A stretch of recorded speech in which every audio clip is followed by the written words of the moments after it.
E ao vivo, para falar sobre esse assunto, estamos com Cláudia Cruz, que é psicóloga do SOS Mulheres. Boa noite, Cláudia, seja bem-vinda. Boa noite, Andréia. O fato de relatar essas violências ou denunciar, você acredita que é o principal problema que as mulheres enfrentam depois de serem assediadas?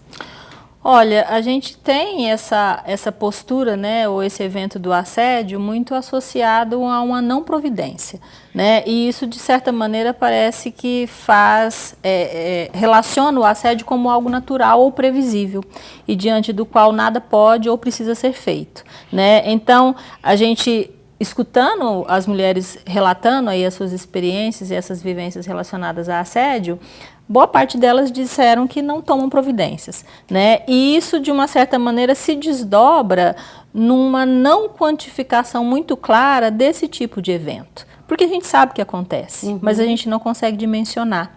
E esse dimensionamento, ele de uma certa maneira contribui para que a gente consiga, inclusive, criar estratégias de enfrentamento e estimular essas mulheres a sinalizarem que essa ocorrência afeta a elas, né? Porque é só através disso também que a gente consegue tomar providências, incrementar políticas públicas e fazer todo um remodelamento, quando necessário, dos serviços que são oferecidos. E como você acredita que as empresas, as instituições poderiam trabalhar no sentido de criar esse ambiente menos favoráveis a esse tipo de coisa? Olha, eu sempre considero fundamental falar sobre isso, reconhecer que existe e também, inclusive a partir das falas, alertar de que é algo, no mínimo, inconveniente, né? Então, muitas vezes, algumas atitudes são tão naturalizadas que parece que elas não geram desconforto, né? É como se fosse alguma coisa que tivesse um fim em si mesmo, que não tivesse um desdobramento de incômodo para a mulher que é afetada por isso, e há esse incômodo, né? Só que o caráter natural desse processo faz, inclusive, com que esse impacto que a mulher sente, ele não seja reconhecido como impacto, ele seja subdimensionado, né? Então, é muito importante, em qualquer instituição, em qualquer grupo de trabalho, em qualquer empresa, se falar sobre isso, né? E, inclusive, associar esse tipo de evento a desdobramentos que são muito singulares em cada mulher. Muitas vezes, dependendo da qualidade da abordagem, tipicamente que é um assédio, ela gera impactos que não terminam só ali. Eles se desdobram em alguns outros desconfortos, podem se associar a alguma outra situação de violência que essa mulher também sofre, e isso toma uma dimensão que muitas vezes não fica clara para quem assediou, né? Então, a pessoa que assedia precisa ser esclarecida e orientada sobre os impactos negativos disso, e a pessoa assediada, a mulher muito frequentemente, ela precisa ser esclarecida de providências que cabem ser tomadas, até para a gente poder ter uma quantificação desse evento e, obviamente, tomar providências que sejam de intervenção. Como que você acredita que sejam os sinais de alerta, principalmente no ambiente de trabalho, tanto para os colegas de trabalho, como até mesmo para quem está cometendo esse assédio?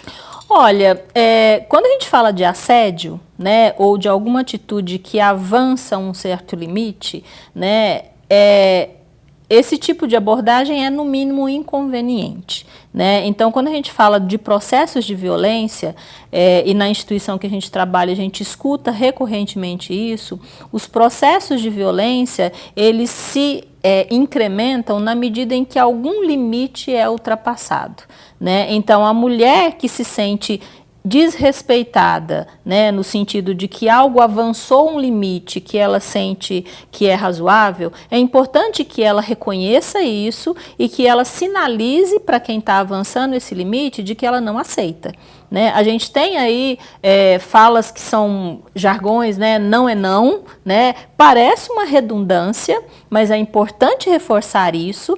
Esse ano a gente trouxe, o ano passado não me lembro bem, a gente trouxe a fala sim é sim, né, que também parece uma redundância, mas alerta para limites que parecem óbvios, mas não são tanto assim, né? Então é importante que a mulher que se sinta invadida, né, e desrespeitada de qualquer forma, inclusive em termos sexuais, que ela sinalize esse limite, né? Seja diretamente para a pessoa dizendo não, é o mínimo, né? Ou então tomando providências a partir de uma recorrência desse processo. Qual que é o papel, então, das políticas governamentais para evitar e ajudar, né, dar o apoio a essas mulheres? Olha, as políticas que devem ser de Estado e não de governo, né, elas são fundamentais para que haja a criação de estratégias cada vez mais sofisticadas para lidar com esse processo, né? Eu estou há um certo tempo na SOS Mulheres e eu fico, de uma certa maneira, impressionada com os requintes de crueldade que os casos de violência que a gente atende vêm revelando, né? Então, a gente tem, obviamente, situações de violência que são muito sérias, né? Que são muito graves e que existem aí, sempre existiram, mas o que a gente tem visto é um movimento de busca por intervenção, busca por serviços especializados, porque está insuportável, está insustentável, né? Então, as políticas públicas, elas precisam estar sintonizadas com essa realidade da violência que toma proporções cada vez mais drásticas, né? E que, infelizmente, muitas vezes leva a mulher à morte. Aproveitando que você falou do SOS Mulheres, eu gostaria que você falasse um pouquinho sobre a instituição, para as mulheres conhecerem e saberem qual que é o papel do SOS Mulheres hoje aqui em Uberlândia. Bom, a SOS Mulheres é uma organização da sociedade civil, né? Nós existimos há 27 anos, completamos 27 anos esse ano, em março, dia 6 de março, e o nosso trabalho, ele consiste num acolhimento dessa mulher que busca os nossos serviços, e essa mulher pode ser atendida por profissionais do serviço social, da psicologia e do direito. Quando a gente fala do evento da violência, é quase que automático a gente pensar em uma providência inicial junto à polícia ou junto à justiça. E a gente percebe que muitas mulheres têm um certo receio disso, né? E acabam recuando de uma providência que cabe para o caso dela. Então a SOS faz um acolhimento para que essa mulher, inclusive, conheça as providências e assimile a possibilidade de tomar alguma decisão sobre essas providências, e para isso a gente não condiciona o atendimento a nenhuma abertura de processo e a nenhum registro de boletim de ocorrência. Por quê? É importante que a mulher assimile a perspectiva dela decidir sobre uma situação que afeta ela diretamente, né? Então, nós oferecemos esse suporte, atendimento no serviço social, na psicologia e no direito, além de nós, enquanto profissionais, trabalharmos articuladamente para poder, inclusive, compreender o caso de uma maneira mais ampla, nós temos também um trabalho articulado em rede, né? Então, toda questão que a SOS, enquanto instituição, não resolve, ela se articula com outros equipamentos da rede de enfrentamento à violência contra as mulheres,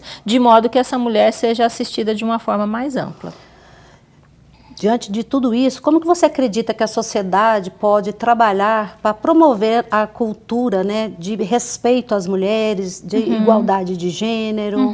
Como você... Olha, na SOS, inclusive, a gente tem um viés do trabalho que não se restringe só ao atendimento, mas que inclui atividades socioeducativas e preventivas, né? Estar aqui, Andréia, é importante, porque a gente fala do nosso trabalho, a gente fala da importância de reconhecer situações de violência e de denunciar sempre que possível, ou tomar providências em termos de acessar alguns serviços especializados, né? Então, falar para a comunidade sobre essa temática, desmistificar algumas informações, porque existem algumas falas, inclusive, que carregam preconceitos, que carregam um reforço a comportamentos que marcam assédio ou violência, né? Então, as atividades socioeducativas e preventivas, e em linhas gerais, a educação, né, acaba sendo uma estratégia extremamente importante para a gente poder fazer frente a esse processo da violência que, infelizmente, faz parte, né, ou ocorre de uma maneira sistemática na nossa sociedade,